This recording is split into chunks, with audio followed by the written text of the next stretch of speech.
الحمد لله الحمد لله وكفى وسلام على عباده الذين اصطفى أما بعد قال الله تبارك وتعالى في كلامه المجيد ومن أحسن قولا ممن دعا إلى الله وعمل صالحا وقال إنني من المسلمين. قال الله تبارك وتعالى ولتكن منكم أمة يدعون إلى الخير ويأمرون بالمعروف وينهون عن المنكر وأولئك هم المفلحون. صدق الله العظيم وصدق رسوله النبي الكريم ونحن على ذلك من الشاهدين والشاكرين. الحمد لله رب العالمين. الحمد لله محترم دوست बुजुर्ग, আল্লাহ রাব্বুল আলামিনের লাখ কোটি শুকরিয়া যে আল্লাহ রাব্বুল আলামিন আমাদেরকে আল্লাহ রসুলের মহব্বতে দিনের নিসবতে অল্প সময়ের জন্য এখানে একত্রিত হওয়ার তৌফিক দান করেছেন। তাবলীগের পরিভাষায় এটাকে বলা হয় জোড়। জোড় মানে একত্রিত হওয়া, যেটাকে আরবিতে ইজতেমা বলা হয়।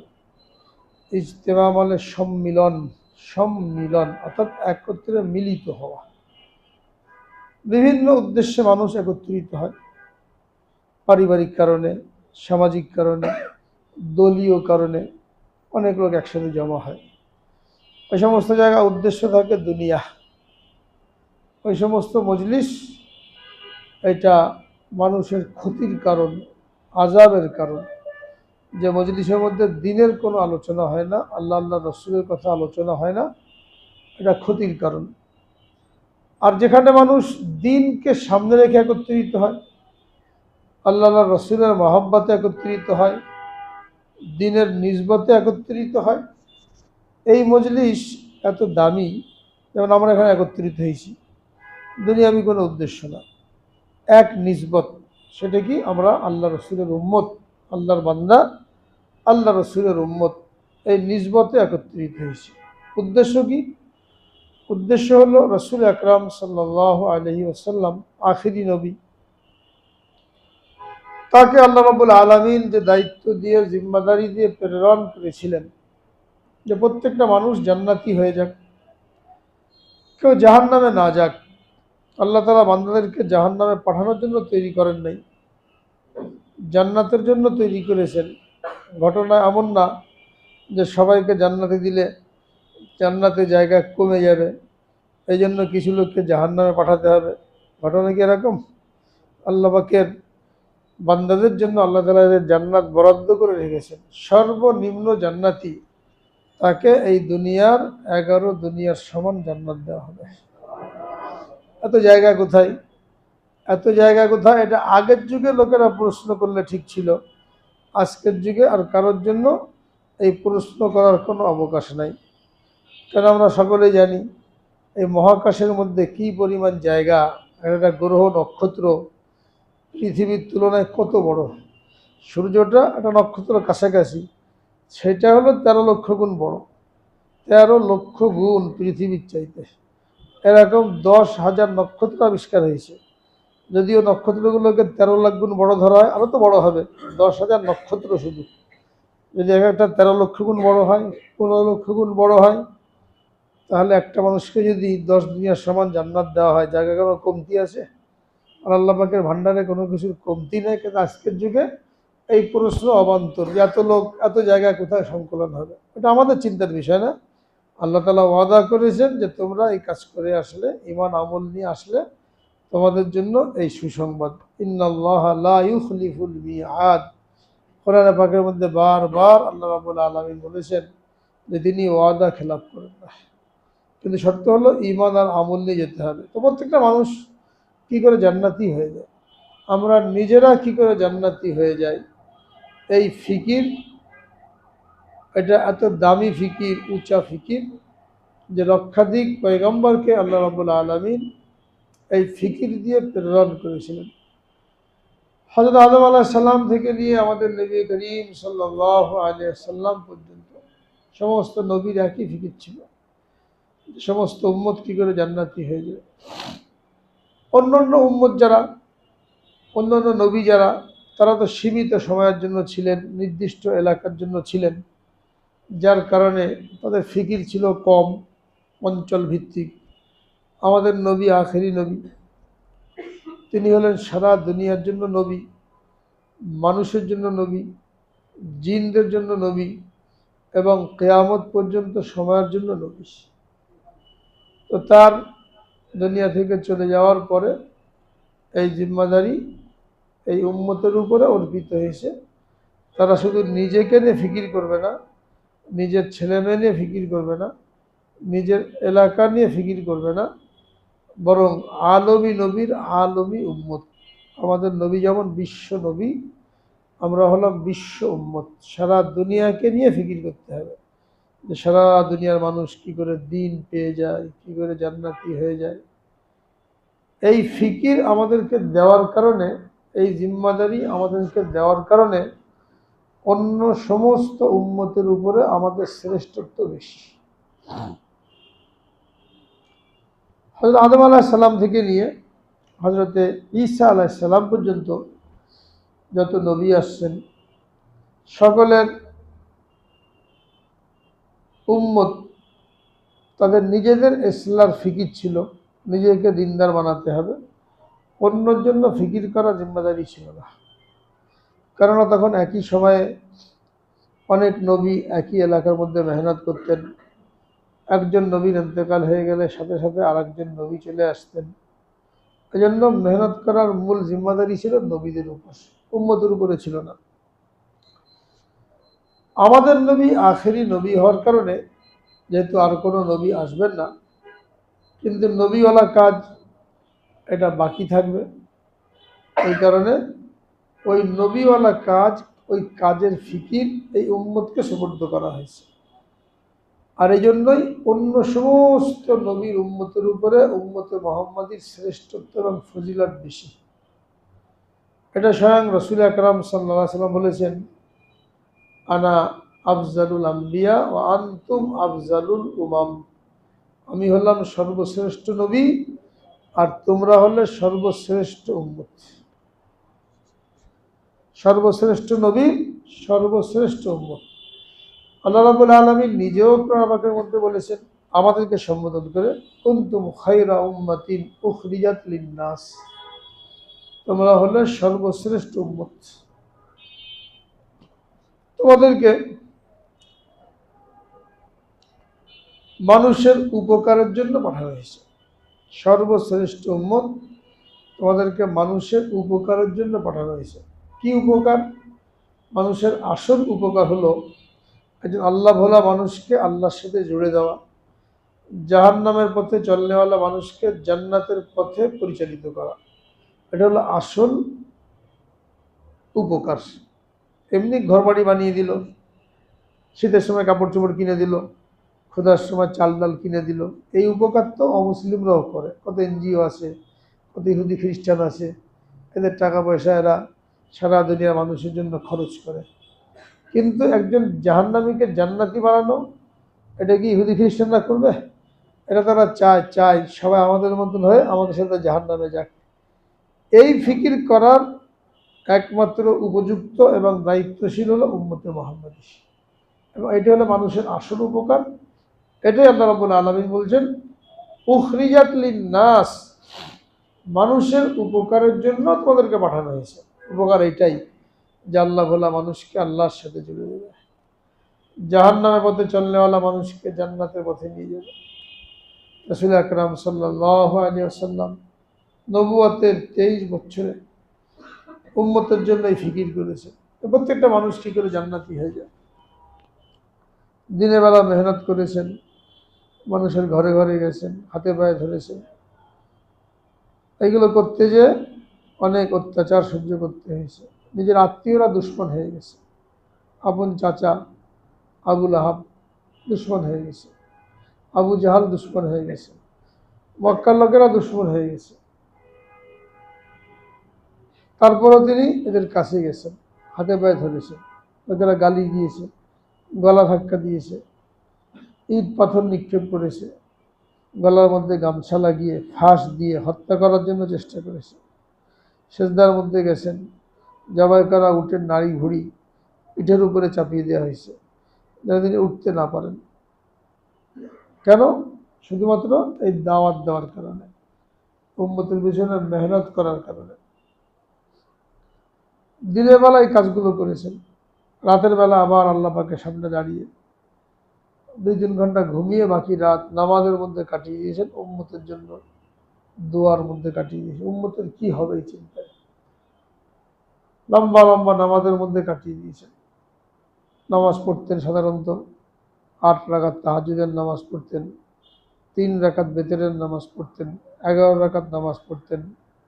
সাহাবায়ে কেরাম নবীজির রাতের আমল দেখার জন্য কোনো কোনো সাহাবী নবীজির ঘরে রাত কাটিয়েছেন আত্মীয়দের মধ্যে।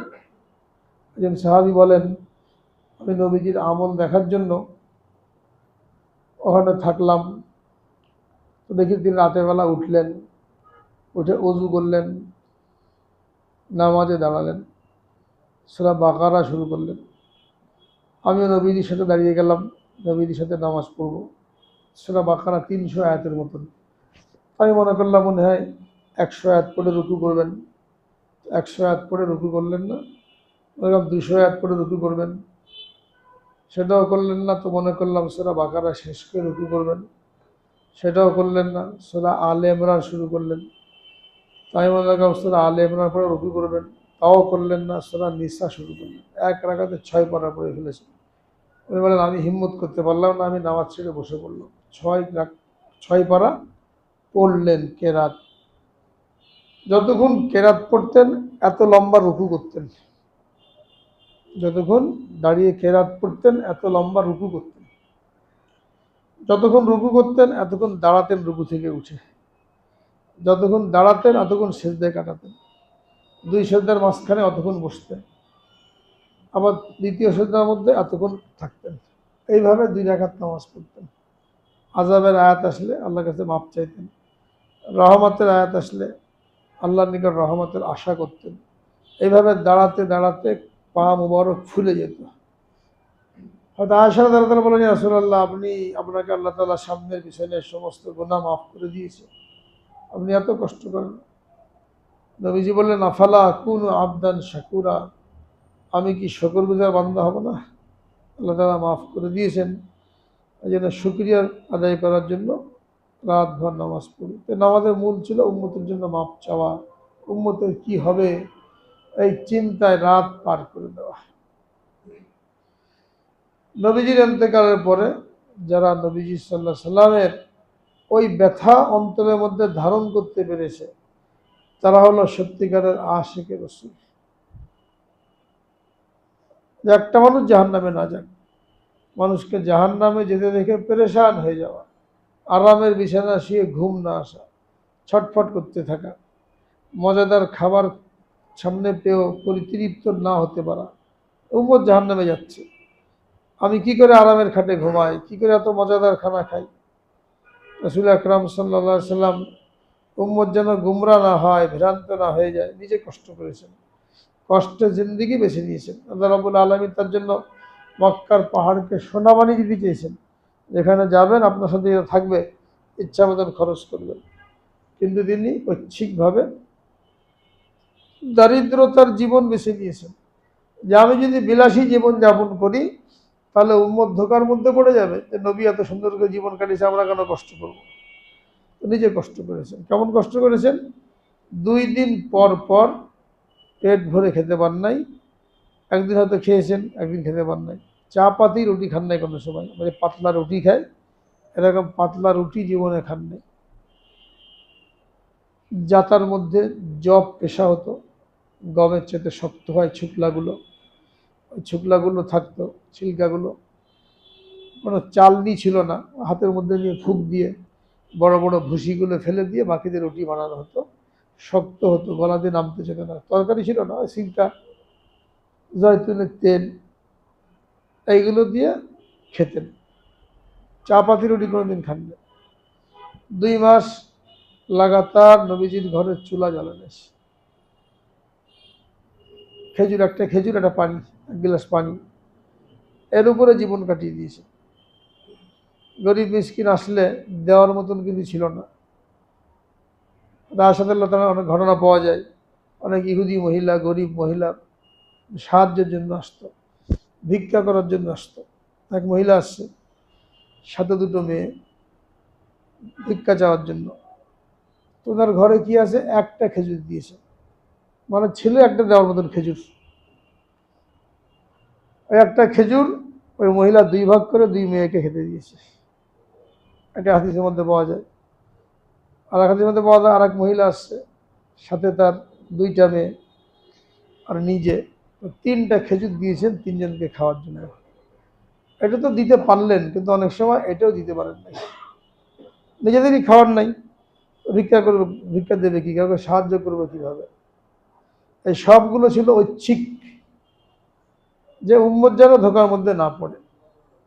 নিজে বিলাসিতার মধ্যে কাটালে উম্মত ধোকার মধ্যে পড়ে যেত। কেন? যে দুনিয়া কষ্টের জায়গা, কষ্ট করতে হবে।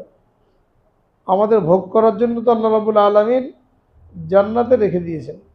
এখানে সে ভোগ করে গেলে জান্নাতে সে নেয়ামত থেকে আমরা বঞ্চিত হয়ে গেলাম। এজন্য এখানে ভোগ বিলাসের মধ্যে কাটান নেই। ফিকির একটাই, সমস্ত উম্মত কি করে জান্নাতি হয়ে যায়। আমরা অনেকে আশেকে রসুল বলে দাবি করি নিজেকে। আশেকে রসুল কাকে বলে? আশেকে রসুল হলো যে রসুলের সুন্নতকে পরিপূর্ণ অনুসরণ করে। শুধু নাম শুনে মুখে চুমা খেলাম, রবিউল আউয়ালে একটা মিছিল বের করে দিলাম, গেট সাজালাম, পতাকা দিয়ে রাস্তা সাজালাম, এর নাম আশেকে রসুল না। আশেকে রসুল হলো নবীজির সুন্নতকে মনে প্রাণে ধারণ করে জীবনে বাস্তবায়ন করা। আর সবচেয়ে বড় সুন্নত হলো উম্মতের জন্য ওই ফিকির অন্তরের মধ্যে পয়দা করা, যে ফিকির নিয়ে রসুল আকরাম সাল্লাল্লাহু আলাইহি সাল্লাম তার নবুয়তি জিন্দেগিটা কাটিয়ে দিয়ে গেছেন।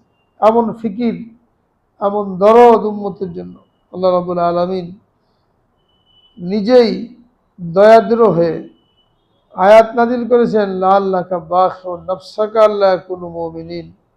মানুষ কেন মুমিন হয় না, এই চিন্তায়, এই বেদনায় আপনি মনে হয় আপনার জীবনটাই দিয়ে দেবেন।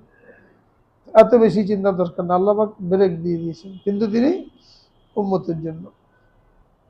তো ওই ব্যথা আর ফিকির অন্তরের মধ্যে পয়দা করা, যে আমার সামনে উম্মত জাহান্নামী হয়ে যাচ্ছে, বদ্দিন সৈলাব পুরো সমাজকে গ্রাস করে নিচ্ছে। এই মুহূর্তে আমার কি করা, আমি কিভাবে আরামে আর সময় কাটাই, আমি কিভাবে আরামের বিছানায় ঘুমাই, কিভাবে তৃপ্তিত খানা খেয়ে তৃপ্তির ঢেকুর তুলি, যখন মানুষ জাহান্নামের দিকে ধাবিত হচ্ছে। রাসূলুল্লাহ সাল্লাল্লাহু আলাইহি সাল্লাম নিজের দৃষ্টান্ত বয়ান করেছেন, যে আমার দৃষ্টান্ত হলো ব্যক্তির মতন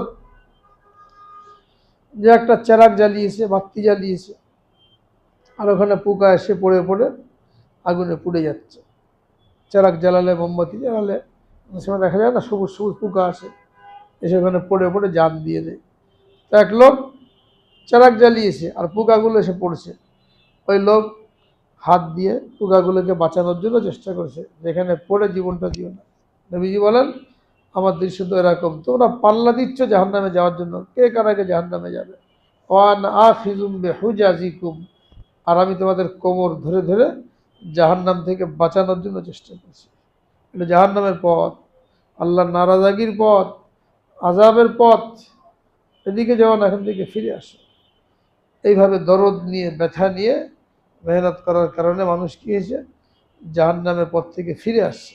যে আরবের লোক, আরব জাতি এমন নিকৃষ্ট, এমন অন্ধকারাচ্ছন্ন যুগের মধ্যে ডুবেছিল যে অন্য অন্য দেশের শাসকরা এদের উপরে শাসন করতে সাহস পেত না, করতে চাইত না। গোয়ার একেবারে গণ্ডমূর্খ জাহেল, এদের উপরে কি শাসন করতে যাবে, শাসন করতে তারা সাহস পেত না, উৎসাহ রাখত না। তাদের পিছনে মেহনত করে রাসূল করিম সাল্লাল্লাহু আলাইহি ওয়াসাল্লাম তাদের কেমন স্বর্ণের মানুষে পরিণত করলেন, যে সমস্ত সাহাবায়ে কেরাম সম্পর্কে আল্লাহ রাব্বুল আলামিন জান্নাতের সুসংবাদ দিয়ে দিয়েছেন। ওয়াকুল্লা ওয়াদাল্লাহুল হুসনা, সকলের জন্য আল্লাহ তাআলা হুসনা অর্থাৎ তার সন্তুষ্টি এবং জান্নাতের ওয়াদা করেছেন সমস্ত সাহাবীদের সম্পর্কে। এজন্য কোনো সাহাবীর দোষ চর্চা করা সমালোচনা করা এটা হারাম। তারা জান্নাতে সুসংবাদ পেয়ে গেছেন, আমি আপনি তো কোনো সুসংবাদ পাইনি, তাদের সম্পর্কে মন্তব্য করা কি অধিকার আছে? অনেক আছে এরকম পণ্ডিত, ইসলামী পণ্ডিত, ইসলামীর কথা বলে, আবার সাহাবাদের ভুল ধরে। সাহাবাদের যারা সুসংবাদ পেয়ে গেছেন, এদের ভুল ধরে আমার আপনার কী লাভ? নিজেকে চিন্তা করা দরকার, ওই দায়িত্ব দেওয়া হয় নাই।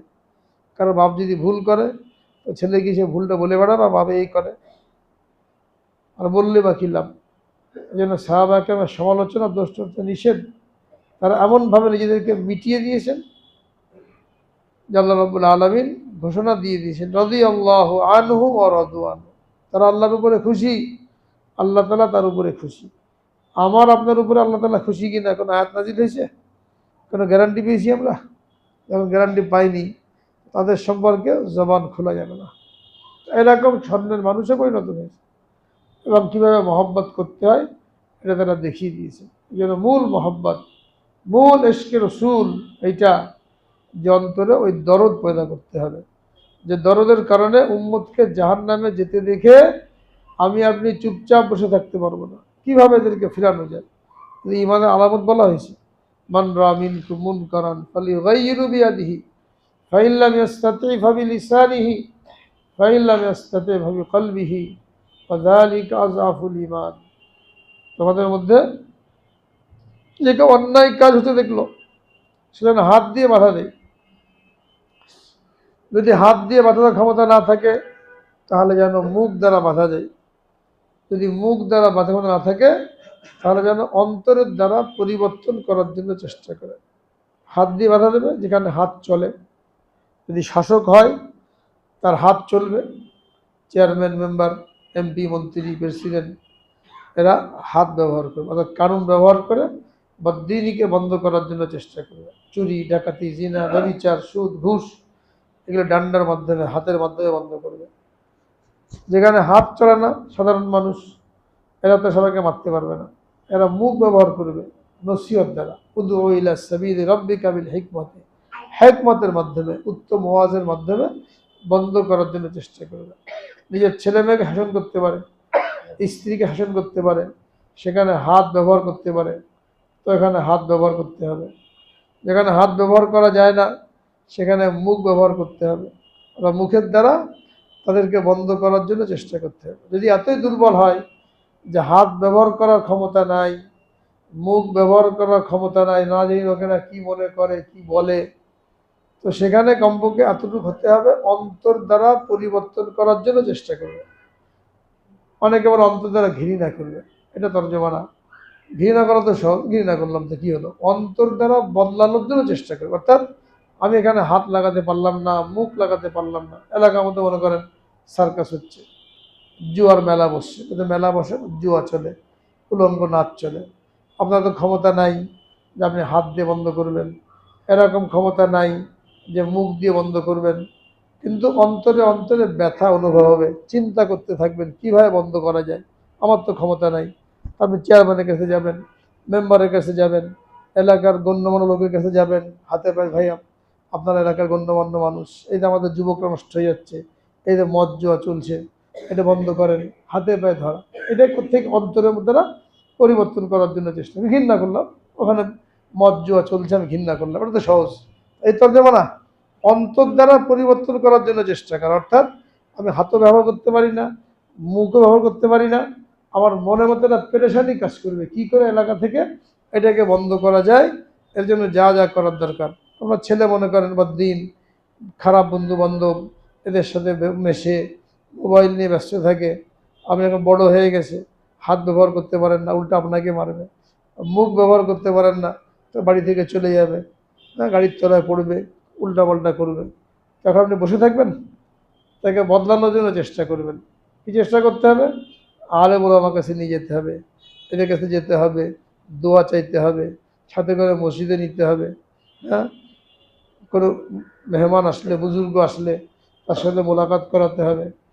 তবলিগের লোকেরা আসলে বাইরে থেকে, এদেরকে বাড়িতে নিয়ে একটা ছেলেটাকে বুঝান, নামাজ পড়ে না, মোবাইল নিয়ে ব্যস্ত থাকে, একটু বুঝান। একটা পেরেশানি ভাব মনের মধ্যে, এটা হলো অন্তর দ্বারা বদলানোর চেষ্টা করা। এইগুলো করলাম না, শুধু মুখে মুখে বললাম একটুখানি, এর দ্বারা কী হবে না? হক আদায় হবে না। এই পেরেশানি যার অন্তরের মধ্যে থাকবে, অর্থাৎ কিভাবে সমাজে পরিবর্তন আসবে, কিভাবে পরিবারের মধ্যে পরিবর্তন আসবে, কিভাবে আমার প্রতিবেশীর মধ্যে পরিবর্তন আসবে, সব সময় একটা পেরেশানি তার মধ্যে কাজ করবে। কারণ যদি পেটে ব্যথা থাকে, প্রচণ্ড ব্যথা হচ্ছে, ঘরে আরামের বিছানা, হ্যাঁ, শুলে পরে ঘুম চলে আসে, তার কি ওখানে শুলে ঘুম আসবে? ছটফট করতে থাকবে। দামি দামি উপাদেয় খানা সামনে আসে, সবাই খাচ্ছে মজা করে, এ লোক মজা করে খেতে পারবে? কেন? পেটে ব্যথা। তো আমার অন্তরের মধ্যে যে ব্যথা উম্মতের জন্য, উম্মতকে জাহান্নামে যেতে দেখে আমার অন্তরে ব্যথা আছে কিনা, আমি অন্তর দিয়ে চেষ্টা করছি কিনা, এটা প্রমাণ হবে কিসের দ্বারা? আরামের বিছানা শুয়েও ঘুম আসবে না, নবীজি ঘুমাতেন 2 ঘন্টা পরে উঠে পড়তেন।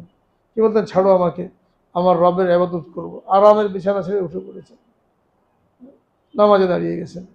তো আমারও এরকম ঘুম আসবে না, ছটফট করতে থাকবো। মজাদার খানা সামনে আসার পরও পেট ভরে খেতে পারবো না, যে মানুষ জাহান্নামে চলে যাচ্ছে, আর আমি এখানে বিরিয়ানি পোলাও নিয়ে ব্যস্ত। একটা পেরেশানি কাজ করবে। এই পেরেশানি যার মধ্যে থাকবে তাকে বলা হয়েছে যালিকা আযাবুল ঈমান, সর্বনিম্ন স্তর ঈমানের, এর নিচে কোনো স্তর নাই। এখন এই ভাব যদি কারোর মধ্যে না থাকে, সব কিছু স্বাভাবিক, মানুষ জাহান্নামের দিকে যাচ্ছে, কোনো পেরেশানি নেই। মানুষ তো দূরের কথা, নিজের ঘরে উল্টাপাল্টা, মেয়ে বেপর্দা, ছেলে বেনামাজি, সবাই মোবাইল নিয়ে ব্যস্ত, স্ত্রী বেপর্দা, গান বাজনা, রং তামাশা, আল্লাহর নাফরমানি, এগুলো সব চলছে। আপনি নির্বিকার, কোনো ফিকির নাই, কোনো চিন্তা নাই। কোনো রকমে নিজে নামাজটা পড়ে 5 ওয়াক্ত, বাস মনে করে বাস আমি তো পাক্কা নামাজি।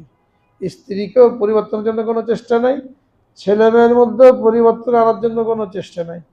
আজকে আমাদের বেশিরভাগ এই অবস্থা, কি বলেন? নিজে একটু নামাজ কালাম করলেও পরিবারের অবস্থা খুবই খারাপ। বেশিরভাগ পরিবার এরকম, খুব কম পরিবারই আছে যেখানে পুরো পরিবার দিনদার।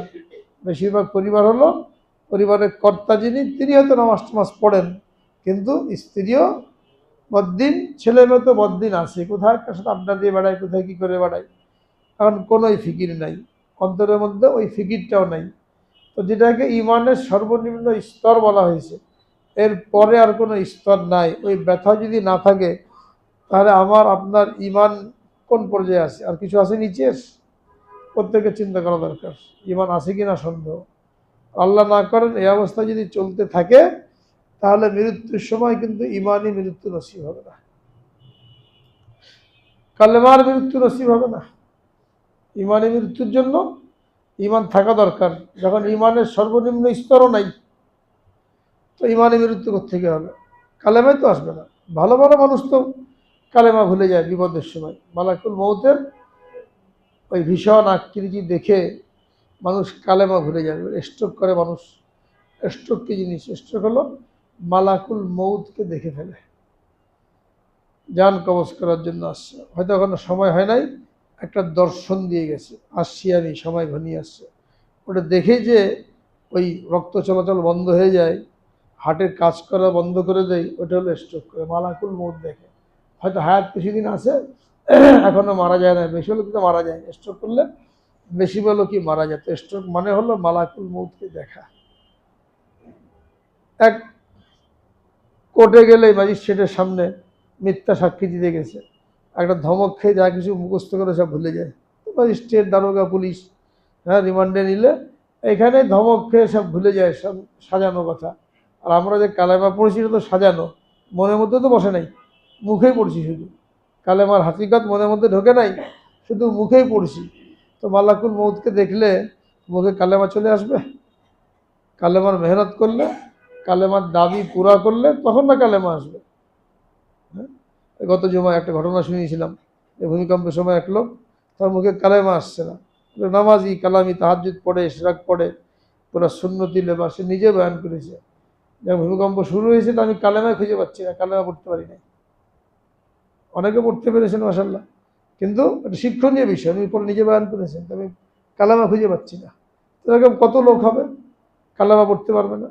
খবর নিয়ে দেখেন কে কালেমা পড়েছিল, কে পড়তে পারে নাই, দৌড়দৌড়ি করছে, বাপরে মারে করছে, এই করতে করতে তো মারা যাবে। আর কালেমা মৃত্যু যদি নসিব না হয়, তাহলে তার জন্য জাহান্নামের ফয়সালা। ইমানি মৃত্যু না হলে তার জন্য জাহান্নামের ফয়সালা। তো ইমানি মৃত্যুর জন্য উম্মতের জন্য দরদ থাকা, অন্তরে কমপক্ষে সর্বনিম্ন ইমান থাকা, সর্বনিম্ন ইমান হলো মানুষকে জাহান্নামে যেতে দেখে, পরিবার পরিজনের লোকদেরকে জাহান্নামে যেতে দেখে অতটুকু ব্যথা অন্তরের মধ্যে থাকা, যে কি করে এদের মধ্যে পরিবর্তন আনা যায়, এটা নিয়ে সে ফিকির করতে থাকবে। ইমাম সাহেবের কাছে যাবে, মুফতি সাহেবের কাছে যাবে, আলেমের কাছে যাবে, লিগের লোকের কাছে যাবে, যে কীভাবে আমার এই পরিবারের মধ্যে পরিবর্তন আনা যায়, আমার ভাইকে কী দিনদার বানানো যায়, আমার বাপকে কী করে দিনদার বানানো যায়। একটা পেরেশানি হিসেবে কাজ করতেই থাকবে। আজরাফুল ইমান। কিন্তু এই পেরেশানিটা আমাদের মধ্যে নাই কেন? আমরা ওটা গভীরভাবে চিন্তাও করি না যে কী দায়িত্ব আমাদের উপরে, কতটুকু দায়িত্ব পালন করতে হবে। আজকে আমরা একত্রিত হয়েছি, উদ্দেশ্য এইটা যে সমাজের সার্বিক অবস্থা আলোচনা করে আমাদের অন্তরের মধ্যে ফিকিরটা পয়দা করা। রাসূল আকরাম সাল্লাল্লাহু আলাইহি সাল্লাম মৃত্যু সময় আমাদেরকে যে জিম্মাদারি দিয়ে গেছেন, ফালিবাল্লিগু মিনকুমুশ শাহিদুল গায়বা, ওই জিম্মাদারি পালন করার জন্য আমরা কে কতটুকু তৎপর, কি দায়িত্ব পালন করেছি। মানুষকে জাহান্নাম থেকে বাঁচানোর জন্য যেসব তাকাদা পেশ করা হচ্ছে, উলামায়ে কেরাম তারা চিন্তা ফিকির করছেন, কান্নাকাটি করছেন, কোথায় কি মেহনত করতে হবে তার তাকাদা তৈরি করছেন। এই তাকাদা অনুযায়ী আমাদেরকে জানানো হচ্ছে এই তাকাদা পুরা করার জন্য আমরা কে কতটুকু তৈরি, বা এটা পুরা করার দরকার আছে কি না, এই চিন্তা ফিকির করার জন্য এখানে বসা। এই জন্য এটাকে জোড় বলা হয়। এটা মাঝে মাঝে হওয়া দরকার, 1 মাস 2 মাস পরে পরে হওয়া দরকার, যেহেতু আল্লাহ পাকের নির্দেশ, ওয়াযাক্কির ফাইন্না যিকরা তানফাউল মুমিনিন। দিনের কথা স্মরণ করিয়ে দিলে মানুষের উপকার হয়। একসাথে বসবো, আলোচনা করব কি দায়িত্ব আমাদের উপরে, কি তাকাদা এখন, কিভাবে আমরা এই দায়িত্ব পালন করতে পারি, জাহান্নামের দিকে ধাবিত হওয়া মানুষকে কিভাবে জান্নাতের পথে আনা যায়। এটা আমরা ফিকির না করলে কে ফিকির করবে? এবং শুধু তবলিগালার কাজ না, যারা 2 চেল্লা 3 চেল্লা দিয়েছে তারা এখন ঠেকায় পড়ে নাই, এরাই শুধু কাজ করে যাবে, আর আমরা বাকিরা আমাদের দুনিয়া সব ঠিক রাখবো। আর কিছু লোক যারা 3 চেল্লা দিয়েছিল এরা ধরা খেয়ে গেছে, এরাই শুধু ফিকির করবে। এটা কিন্তু না, এটা সবার জন্য। যেই নিজেকে আখেরি নবীর উম্মত বলে দাবি করবে তার জন্য ফিকির। এটা এটা শুধু যা তবলিগের খাতার নাম লিখেছে এরা না, এই জন্য সবাইকে দাওয়াত দেওয়া হয়েছে।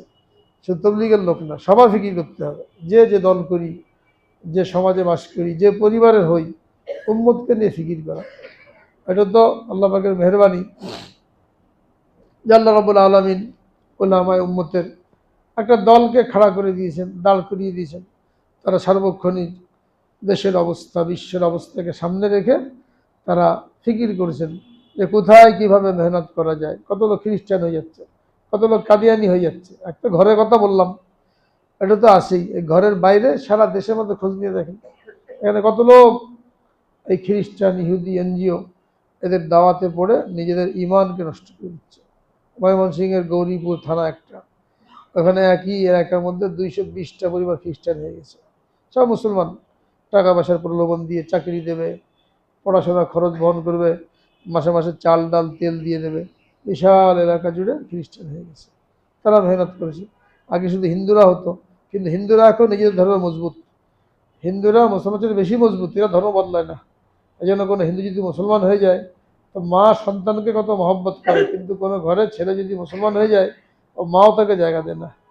কাফেরদের যুগে, আল্লাহ রসুলের যুগে কোনো ছেলে মুসলমান হয়ে গেলে তার মা মুশরিক, সেও ছেলেকে সহযোগিতা করতো। এরকম ঘটনা হাদিসের মধ্যে পাওয়া যায়। কিন্তু এখন হিন্দু মা, সেও তার ছেলেকে সহযোগিতা করে না, ঘর থেকে বের করে দেয়, সেও মারার জন্য চেষ্টা করে। হিন্দুরা মজবুত নিজেদের ধর্মের উপরে, ধর্ম বদলায় না, খ্রিস্টান হয় না। কিন্তু মুসলমান খ্রিস্টান হয়ে যাচ্ছে, বহু মুসলমান খ্রিস্টান হয়ে গেছে। নওগাঁর মধ্যে বিশাল এক এলাকা, লাল কুড়িগ্রাম সর্বশেষ থানা নাগেশ্বরী, এখানে খ্রিস্টানদের ভুরুঙ্গমারি, সবচেয়ে বড় গির্জা এখানে অবস্থিত খ্রিস্টানদের। সারা দেশে মেহনত করেছে। আর আমি আপনি নিজে ব্যবসা বাণিজ্য, ঘর বাড়ি, ভোগ বিলাস এইগুলো নিয়ে ব্যস্ত, কোনো ফিকির জানি না। ফিকিরটা কোথেকে আসবে? বিশাল জনগোষ্ঠী খ্রিস্টান। প্রথমে তারা মেহনত করেছে পার্বত্য এলাকায়, চাকমা, মগ, মুরং, সাঁওতাল, মারমা, এই সমস্ত উপজাতি, এদেরকে খ্রিস্টান বানিয়েছে। তখন থেকে অতিক্রম করে এখন মুসলমানকে খ্রিস্টান বানাচ্ছে, মসজিদ ইমামতি করছে, খতিবগিরি করেছে খ্রিস্টান হয়ে। আবার একদল লোক কাদিয়ানি হয়ে যাচ্ছে। কাদিয়ানি এটা মুসলমান না, আমাদের নবীকে শেষ নবী মানে না, গোলাম আহমদ কাদিয়ানিকে নবী মানে। দুর্গম এলাকা, খুলনা পাইকগাছা থানা, সাতক্ষীরা শ্যামনগর থানা। এখানে একেবারে সুন্দরবনের কাছে দুর্গম এলাকা।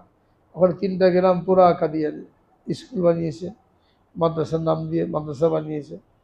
হ্যাঁ, ওখানে এমন মজবুত অবস্থান, আমাদের কেউ যে ওখানে মেহনত করতে পারবে না। থানায় টাকা পয়সা দিয়ে হাত করে রেখেছে, ওদের বিরুদ্ধে কেউ বললেই থানা থেকে পুলিশ চলে আসে। গ্রামকে গ্রাম কাদিয়ানি হয়ে গেছে। পার্বত্য এলাকায় অনেক কাদিয়ানি মানুষ, রাঙ্গামাটি এলাকায় বহুত লোক কাদিয়ানি হয়ে গেছে। সারা দেশে কাদিয়ানি খ্রিস্টান এই 2 দল মেহনত করেছে। আবার নতুন করে অনেক লোক শিয়া হচ্ছে, শিয়ারাও কাফের, অনেক লোকে শিয়া বানানো হচ্ছে। এইভাবে বাতিলের মেহনত চলছে। সেই মোকাবেলায় আমার আপনার মেহনতের কি অবস্থা? যারা নিয়মিত তবলিগ করে এরাও নিয়মিত না, 3 দিনের সময় পায়, একবার চিল্লা দিয়ে আসছে বাস, 3 দিনের সময় পায় না, গাছতেও সময় হয় না। আর যারা তবলিগ করে নাই এরা তো মনে করছে আমাদের কোনো দায়িত্ব নাই, এ তো যারা তবলিগের খাতার নাম লিখেছে এদেরই দায়িত্ব। চিল্লা দিক আর না দিক, তবলিগ এখনো যাক আর না যাক, উম্মতকে জাহান্নামে যেতে দেখে এদেরকে জাহান্নাম থেকে বাঁচানোর জন্য ঝাঁপিয়ে পড়া, জান মাল কুরবানি যখন যা লাগে এই কুরবানি দেওয়া, এটা কাদের দায়িত্ব? যারা আমরা নিজেদেরকে উম্মতে মোহাম্মদী বলে দাবি করি, যারা আমরা আশেকে রসুল বলে দাবি করি, তাদের সবার দায়িত্ব, শুধু তবলিগালার দায়িত্ব না, মুসলমানের দায়িত্ব। তো এই দায়িত্ব আমরা মহল্লার যারা আছি, এই মসজিদের যারা আছি, আমরা কিভাবে আমাদের দায়িত্ব পালন করতে পারি? আমাদের মহল্লায় কি করে শতভাগ মানুষ নামাজি হয়ে যায়, কি করে প্রত্যেকটা ঘরে মা বোনেরা পর্দাওয়ালা হয়ে যায়, কি করে প্রত্যেকটা ঘরে দিনী পরিবেশ কায়েম হয়ে যায়, এই একটা ফিকির নিয়ে এখানে বসা। আমরা আমাদের মহল্লাতে ফিকির করব, এখান থেকে ফিকিরটা অন্য অন্য মহল্লা ছড়িয়ে পড়বে। এই জন্য সকলকে দাওয়াত দেওয়া হয়েছে। তো আমরা শেষ পর্যন্ত থাকবো। আমাদের মানব মোশাররফ সাহেব আসছেন, মার্কাজের মুরব্বী, উনি কিছু কথা বলবেন। এরপর আমাদের আব্দুল আজিজ ভাই, উনি 4 মাস 5 মাস লাগিয়ে আসছেন আফগানিস্তানে। ওখানে মুসলমানদের আগে কি অবস্থা ছিল, এখন কি অবস্থা, মেহনত কত দরকার, নিজের চোখে দেখে আসছেন। উনিও কিছু কারগুজারি শোনাবেন। এই জন্য আমরা সকলেই শেষ পর্যন্ত থাকব এবং যে তাকাজা পেশ করা হয় এই তাকাজা পুরা করার জন্য চেষ্টা করব। আল্লাহ রাব্বুল আলামিন সকলকে তৌফিক দান করেন। আখিরু দাওয়ানা আলহামদুলিল্লাহি রাব্বিল আলামিন।